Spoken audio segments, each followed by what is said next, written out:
আসসালামু আলাইকুম। আমি doctor Mahbuba Sharmin, blood disease and blood cancer specialist হিসেবে বঙ্গবন্ধু শেখ মুজিব মেডিকেল ইউনিভার্সিটিতে আছি। আজকে আমার সাথে নতুন বছরের ফার্স্ট ক্লাস, এর জন্য সবাইকে হ্যাপি নিউ ইয়ারের শুভেচ্ছা। আর এক্সিস মেডিকেল স্কুলকে ধন্যবাদ যে আমাকে ক্লাস নেওয়ার সুযোগ করে দেওয়ার জন্য। যেহেতু আমাদের সামনে পরীক্ষা মানেই তো টেনশন, যে কম বেশি টেনশন কাজ করে সবারই। যে ভালো প্রিপারেশন হলেও টেনশন, আর পড়া কম হলে তো টেনশনের শেষ নেই। যেভাবে হোক আমাদের রিটেন ভাইবার জন্য এমন ভাবে টার্গেট ফিক্স করতে হবে যে প্রত্যেকটা দিন আমাদের রুটিন করে নিতে হবে, যে আমরা প্রতিদিন সব সাবজেক্ট পড়ার ট্রাই করব। যে টাইম ভাগ করে নিতে হবে, যে দিনের মধ্যে আমরা যতক্ষণ পড়বো ওই সময়ের মধ্যে এই সময় সার্জারি, এই সময় মেডিসিন, এই সময় গাইনি, এভাবে ভাগ করে নিব। যে মেডিসিনের মধ্যে কোন টপিকস বা হেমাটোলজি পড়লাম, এখন রিউমাটোলজি পড়লাম, এভাবে টাইম ভাগ করে নিলে আমার মনে হয় পড়াটা অনেক ইজি হয়। আর রিটেনে ভালো করার জন্য তো অবশ্যই যেহেতু সিনারিও বেসড কোশ্চেন আছে, ওইভাবে রিটেনে কোশ্চেন সলভ করে তারপরে করতে হবে। এখন একটা সুবিধা আছে, যেহেতু সিনারিও বেসড কোশ্চেন হলে আমাদের ক্লাস, তারপরে এক্সিস থেকে যেরকম ক্লাস হচ্ছে, সবারই আমাদের কম বেশি clinical scenario based question answer দেওয়া ইজি হয়ে যাবে। ওই সিনারিও বেসড কোশ্চেন থেকে রিটেনে ভাইবায় সবসময় তো ওইভাবেই স্যাররা ম্যাডামরা কোশ্চেন করে থাকে। আর ভাইবা আমাকে বোর্ডে ওই স্টক শেয়ার করে দিলে ভালো হতো। হুম স্লাইড শেয়ার স্ক্রিন দিয়ে অন করে রাখছি, স্টক শেয়ার করে দিলে বেটার হতো। Stop share.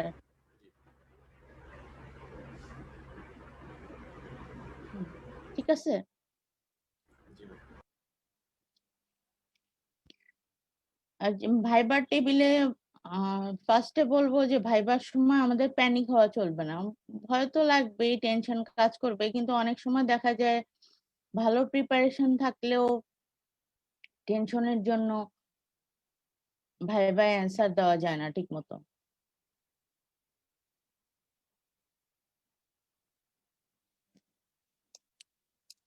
এ কারণে আমাদের ভাইবা বোর্ডে সবসময় মাথা ঠান্ডা করে ফার্স্টে কোশ্চেন শুনে ওই অনুযায়ী অ্যান্সার দিতে হবে।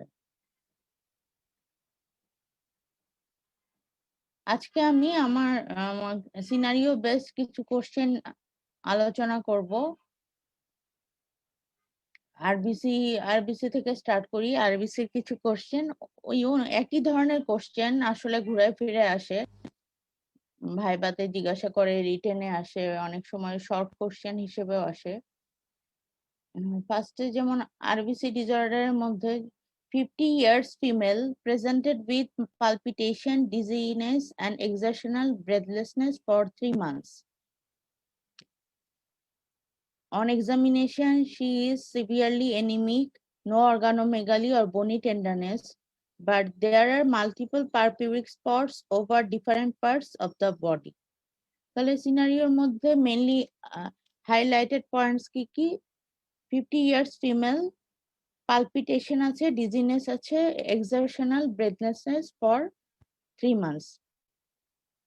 তাহলে যে পালপিটেশন, ডিজিনেস, এক্সারশনাল ব্রেথলেসনেস হচ্ছে আরবিসি ডিসঅর্ডার, মানে এনিমিয়ার জন্য হচ্ছে, যেহেতু patient severely anaemic. Dizziness, palpitation, exertional breathlessness হচ্ছে এনিমিয়ার জন্য। আর multiple purpuric spots over different parts of the body, এটা হচ্ছে থ্রম্বোসাইটোপেনিয়ার জন্য। তাহলে যেহেতু পেশেন্টের এনিমিয়া আছে, থ্রম্বোসাইটোপেনিয়া আছে, আর তাহলে এটার clinical, what is the clinical diagnosis? Clinical diagnosis হিসেবে, যেহেতু এটা বাইসাইটোপেনিয়া, ক্লিনিক্যাল ডায়াগনোসিস হিসেবে আমাদের মাথায় ফার্স্টে আনতে হবে অ্যাপ্লাস্টিক এনিমিয়া। কারণ এখানে পেশেন্টের কোনো অর্গানোমেগালি নেই, বনি টেন্ডারনেস নেই।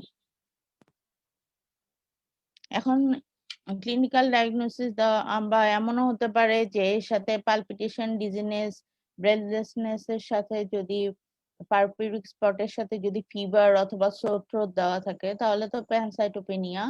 প্যানসাইটোপেনিয়া হলেও তো আমাদের মাথায় আসবে যে এটা অ্যাপ্লাস্টিক অ্যানিমিয়া। অ্যাপ্লাস্টিক অ্যানিমিয়া আসলে এখন investigation plan, write down the investigation plan আসলে আমাদের ইনভেস্টিগেশন ফার্স্টে আমাদের কিছু ভাগে ভাগ করে নিতে হবে, যেমন laboratory test to confirm diagnosis, test to detect the cause of the cytopenia. ফার্স্টে হলো test two establish the diagnosis. Diagnosis confirm করার জন্য আমরা জানি আমরা ফার্স্টে কি কি টেস্ট করব, যেমন কমপ্লিট ব্লাড কাউন্ট। আর সবসময় ইনভেস্টিগেশন লেখার সময় বা ইনভেস্টিগেশন বলার সময় আমাদের মাথায় রাখতে হবে আমরা যে ইনভেস্টিগেশনটা বলবো ওই ইনভেস্টিগেশনের সাথে ফাইন্ডিংস গুলো বলার চেষ্টা করব, বা এক্সাম খাতায় লেখার চেষ্টা করব যে ইনভেস্টিগেশনের সাথে ফাইন্ডিংসটা কি হবে। যেমন কমপ্লিট ব্লাড কাউন্ট যেখানে এখানে বলা আছে যেমন বাইসাইটোপেনিয়া, তাহলে বাইসাইটোপেনিয়া দেওয়া সিনারিওর মধ্যে তো বলাই আছে যেহেতু সিভিয়ারলি অ্যানিমিক, তাহলে হিমোগ্লোবিনটা ডিক্রিজ থাকবে। আর প্লেটলেট কাউন্ট যেহেতু কম পারপিউরিক স্পট, তাহলে বলতে হবে যে platelet count decrease, WBC count normal. আর রেটিকুলোসাইট, তারপরে peripheral blood film. Peripheral blood ফিল্মের মধ্যে আমরা কি পেতে পারি, নর্মোসাইটিক নর্মোক্রোমিক অ্যানিমিয়া অথবা ম্যাক্রোসাইটোসিস পাওয়া যেতে পারে, বা অ্যানাইসোপয়কিলোসাইটোসিস পাওয়া যেতে পারে। তাহলে আমরা পেরিফেরাল ব্লাড ফিল্মের আরবিসি লাইনে কি পাবো, নর্মোসাইটিক নর্মোক্রোমিক অ্যানিমিয়া অথবা ম্যাক্রোসাইটোসিস অথবা অ্যানাইসোপয়কিলোসাইটোসিস। যেহেতু বনি টেন্ডারনেস নেই তার মানে কোনো অ্যাটিপিক্যাল সেল থাকবে না। আর ডাব্লিউবিসি কাউন্টের মধ্যে ডাব্লিউবিসি কাউন্ট হলো নর্মাল, ম্যাচিউর, এন্ড নিউট্রোফিল এর মধ্যে মেশো টক্সিক গ্র্যানুলেশন। টক্সিক গ্র্যানুলেশন থাকতে পারে যে আবার নাও থাকতে পারে। প্লেটলেট কাউন্ট ডিক্রিজড আর প্লেটলেট অ্যানাইসোসাইটোসিস থাকবে। তারপর ইএসআর এর মধ্যে ইএসআর রেজ থাকবে। আর তারপর রেটিকুলোসাইট কাউন্টটা ডিক্রিজ থাকবে।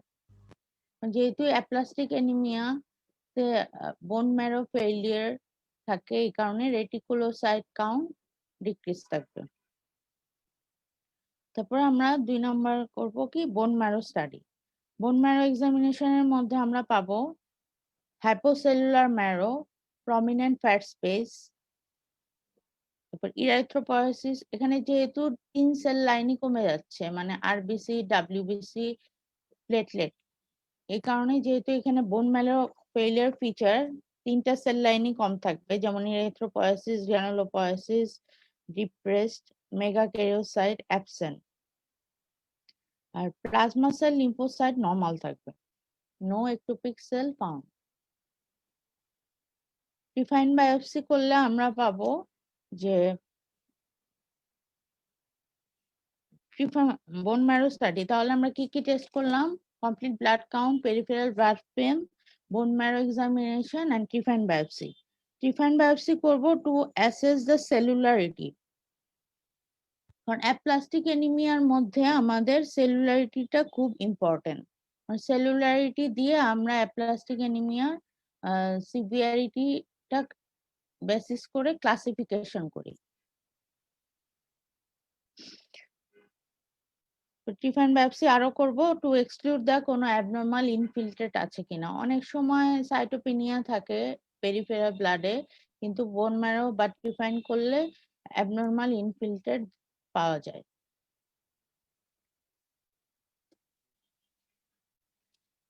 এখন 2 number, test to determine the cause of aplastic anaemia.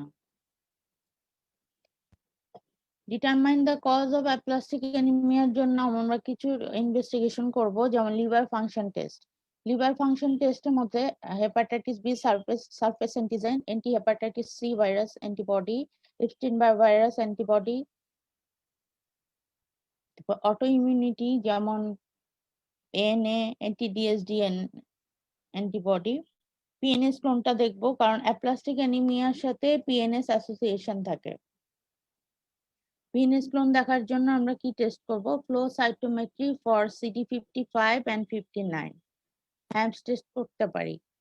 R two diagnose MDS আমরা ক্রোমোজোমাল অ্যানালাইসিস স্টাডি করতে পারি। জাস্ট খালি নামগুলা লিখে দিলেই হবে, কারণ ভাইবা বোর্ডে বা রিটেনে তো এত ডিটেলস লেখা যাবে না, যেহেতু আমাদের প্রত্যেকটা রিটেনে সবগুলা কোশ্চেনে অ্যান্সার করতে হবে। টাইম ভাগ করে আমাদের এভাবে লিখে দিতে হবে যাতে আমরা ইজিলি অ্যান্সার করতে পারি।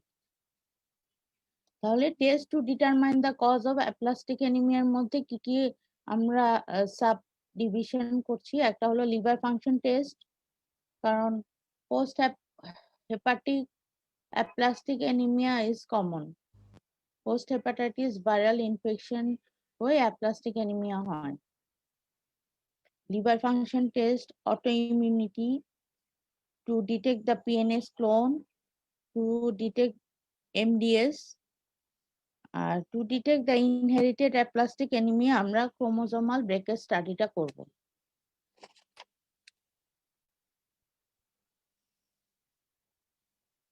তারপরে আদার্স ইনভেস্টিগেশনের মধ্যে যেমন টিউবারকুলোসিসে অ্যাপ্লাস্টিক অ্যানিমিয়া বা বাইসাইটোপেনিয়া, প্যানসাইটোপেনিয়া কমন। এর জন্য আমরা টু ডিটেক্ট টিউবারকুলোসিস আমরা চেস্ট এক্সরে করতে পারি, অথবা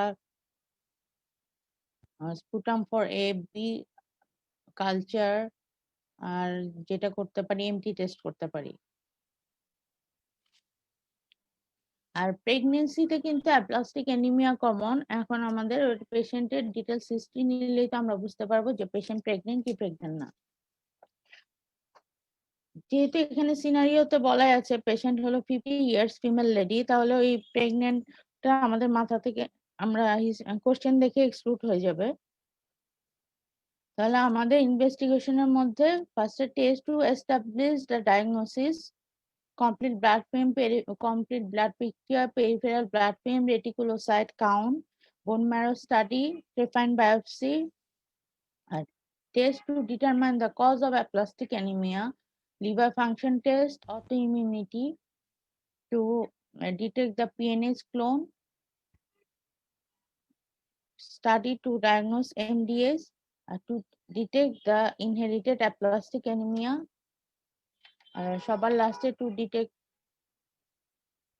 ইনফেকশন যেমন টিউবারকুলোসিস।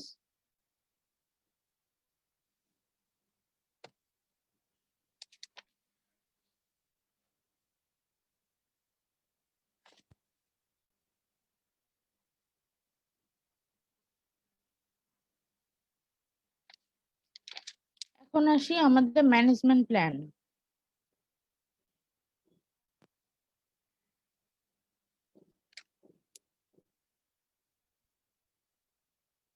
ম্যানেজমেন্ট প্ল্যান যদি এই সিনারিও দিয়ে রিটেন অথবা ভাইবা কোশ্চেন করা হয় যে what is the management plan, আমরা প্রথমেই আমরা দুই ভাগে ভাগ করে নিব যে supportive and specific therapy.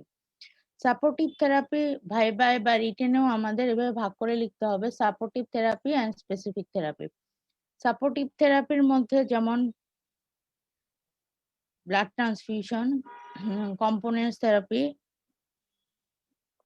Aplastic অ্যানিমিয়াতে মেইনলি যেহেতু ফ্রিকোয়েন্টলি ব্লাড ট্রান্সফিউশন দিতে হয়, আমাদের মেইনলি টার্গেটেড থাকবে যেমন লিউকোডিপ্লেটেড ব্লাড দেওয়ার, অথবা যখন হিমোগ্লোবিন লেভেল লেস দেন 8 গ্রাম পার ডিএল হবে আর পেশেন্ট হলো সিমটোমেটিক থাকবে, তখন আমরা পেশেন্টকে প্যাকড রেড সেল ট্রান্সফিউশন দিব। আর যেহেতু এখানে পেশেন্টের মাল্টিপল পারপুরিক স্পট আছে, তাহলে পেশেন্টের থ্রম্বোসাইটোপেনিয়া আছে, আমরা তখন পেশেন্টকে প্লেটলেট ট্রান্সফিউশন দিব, যেমন single donor apheretic platelet transfusion. তাহলে আমরা কম্পোনেন্ট থেরাপির মধ্যে কি কি দিব? Packed red cell transfusion and single donor apheretic platelet transfusion. আর সাপোর্টিভ থেরাপির মধ্যে আরো আছে যেমন ট্রিটমেন্ট অফ ইনফেকশন। যেহেতু এখানে সাইটোপেনিয়া, বোন ম্যারো ফেলিয়ার সিনড্রোম, তাহলে ইনফেকশন হওয়ার চান্স অনেক বেড়ে যাচ্ছে। মেইনলি বিভিন্ন ধরনের bacterial infection, viral infection, fungal infection হতে পারে। এই কারণে আমাদের ব্রড স্পেকট্রাম অ্যান্টিবায়োটিক দিয়ে রাখতে হবে পেশেন্টকে। আর পেশেন্টকে অ্যান্টি ফাঙ্গালটাই দিতে হবে, কারণ যেহেতু ইমিউনো কম্প্রোমাইজ পেশেন্টের ফাঙ্গাল ইনফেকশন হওয়ার চান্স অনেক বেশি। আমরা মেইনলি ফ্লুকোনাজল অথবা ইট্রাকোনাজল ইউজ করে থাকি। আর যেহেতু এখানে সাপোর্টিভ থেরাপির মধ্যে ফ্রিকোয়েন্ট ব্লাড ট্রান্সফিউশন দিতে হয়, আয়রন ওভারলোড হয়ে বিভিন্ন অর্গান ডিসফাংশন হওয়ার চান্স বেড়ে যায়। এই কারণে আমাদের আয়রন চিলেটিং এজেন্টও ইউজ করতে হয়। আয়রন চিলেটিং এজেন্টের মধ্যে আমরা আগে প্রিভিয়াস ক্লাসে বলেছি, আয়রন চিলেটিং এজেন্টের মধ্যে তিনটে আছে মেইনলি, হলো ডেসফেরিওক্সামিন, ডেফেরাসিরক্স আর ডেফেরিপ্রন। ওরালি পাওয়া যায় ডেফেরাসিরক্স আর ডেফেরিপ্রন, আর সাবকিউটেনিয়াস অথবা আইভি যেমন ডেসফেরিওক্সামিন। আমরা ওই অ্যাপ্লাস্টিক অ্যানিমিয়া পেশেন্টদের সাপোর্টিভ থেরাপি আর ফ্রিকুয়েন্ট ব্লাড ট্রান্সফিউশনের সাথে সাথে আমরা পেশেন্টকে ওরাল আয়রন চিলেটিং এজেন্ট দিয়ে দেই। এখন আসি স্পেসিফিক থেরাপি। স্পেসিফিক থেরাপির মধ্যে হলো মেইনলি আমরা এজ হিসেবে ভাগ করে নিতে পারি।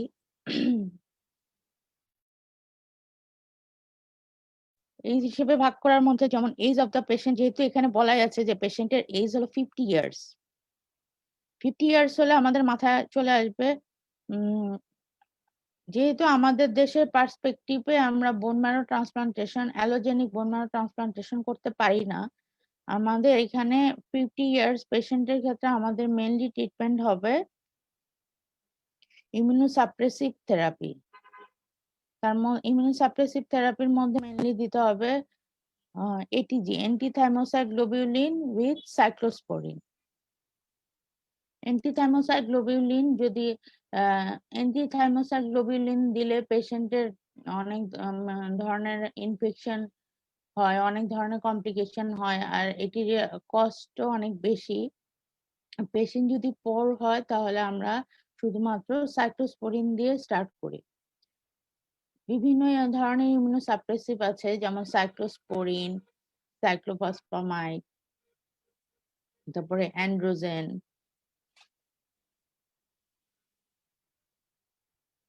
দিয়ে আমরা হলো পেশেন্টকে ট্রায়াল বেসিসে স্টার্ট করি। তারপর যদি দেখা যায় যে পেশেন্টের 3 থেকে 6 মাসের মধ্যে কোনো রেসপন্স হচ্ছে না, তখন আমরা পেশেন্টকে করে ফেলি। তখন আমরা পেশেন্টকে অ্যাডভাইস করি যে unrelated donor haemopoietic stem cell ট্রান্সপ্লান্টেশনের জন্য। যেহেতু এগুলো গদ-বাঁধা কথা, আমাদের দেশে তো এই বোন ম্যারো ট্রান্সপ্লান্টেশনের সুযোগ নাই অ্যাপ্লাস্টিক অ্যানিমিয়ার জন্য। আমরা পেশেন্টকে ইমিউনোসাপ্রেসিভ এজেন্ট আর সাপোর্টিভ থেরাপি দিয়ে ট্রিটমেন্ট করি। সাইক্লোস্পোরিন, তারপরে মাইক্রোফেনটেল, মফেটিল আর এটিজি দিয়ে আমরা পেশেন্টকে ট্রিটমেন্ট করি। যদি পেশেন্টের 3 to 6 মান্থস পরে রেসপন্স হয়ে যায় তাহলে তো আমরা ওই সাইক্লোস্পোরিনটাই কন্টিনিউ করতে থাকবো।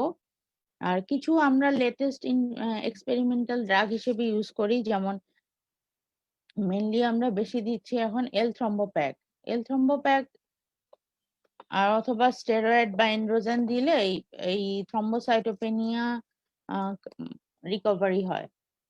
এল-থ্রম্বোপ্যাক হলো দিলে আমাদের হলো প্লেটলেট কাউন্টটা ইনক্রিজ করে।